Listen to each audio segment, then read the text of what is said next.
Jeff a fost un băiețel care el împreună cu familia sa s-au mutat într-un nou cartier. În ziua în care acesta se mutase, el împreună cu fratele său, Liu, au fost invitați la ziua de naștere a unui vecin. La început, Jeff a ezitat în a fi de acord să participe, însă în cele din urmă, fiind convins de mama sa, acesta a decis că până la urmă va merge la acea petrecere, însoțit de fratele său. Când Jeff împreună cu fratele său așteptau la o stație de autobuz pentru a merge la școală, aceștia au fost atacați de 3 huligani. Într-o luptă aprigă purtată cu cei 3, Jeff reușește să-i învingă pe aceștia, lăsându-i cu mâinile și încheieturile rupte, dar și cu niște urme de cuțit. Câteva zile mai târziu, Jeff și fratele său, Liu, se duc la ziua de naștere a vecinului lor, unde mai târziu își fac apariția cei 3 huligani cu care Jeff intraseră în conflict în trecut. Cei 3 au început să-l bată pe Jeff, fără milă, până când unul dintre ei l-a stropit pe față cu niște vodcă, iar mai apoi a ars-o cu o brichetă pe care același bătăuș a aruncat-o pe fața sa.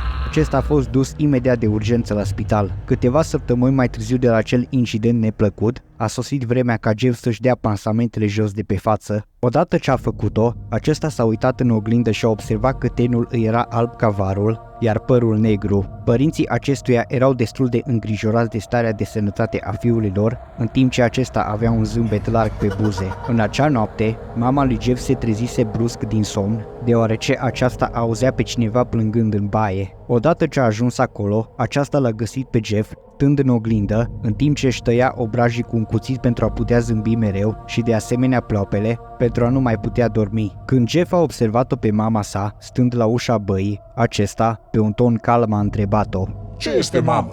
Nu sunt frumos acum?"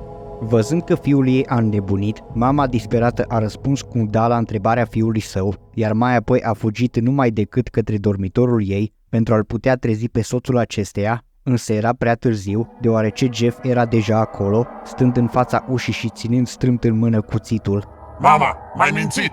Au fost ultimele cuvinte pe care aceasta le auzise din partea lui Jeff, înainte ca ea, alături de soțul ei, să fie uciși cu sânge rece. Acum că părinții acestuia erau morți, singurul care a mai rămas era fratele său, Liu, care se trezise și el brusc din somn, deoarece a auzit țipete înăbușite venind dinspre dormitorul părinților săi, însă acesta le-a ignorat și a încercat să se culce din nou. Acest lucru era în zadar, deoarece Liu avea o senzație ciudată, de parcă ar fi privit de cineva în timp ce dormea. Înainte de a se mai putea uita prin dormitor să se asigure că nu era nimeni, acesta a simțit o mână care îi acoperea gura și o lamă de cuțit, caldă, care îi pătrunse în stomac. În timp ce Liu se zbătea în mâinile fratelui său, acesta îi șoptise la ureche: "Du-te la culcare."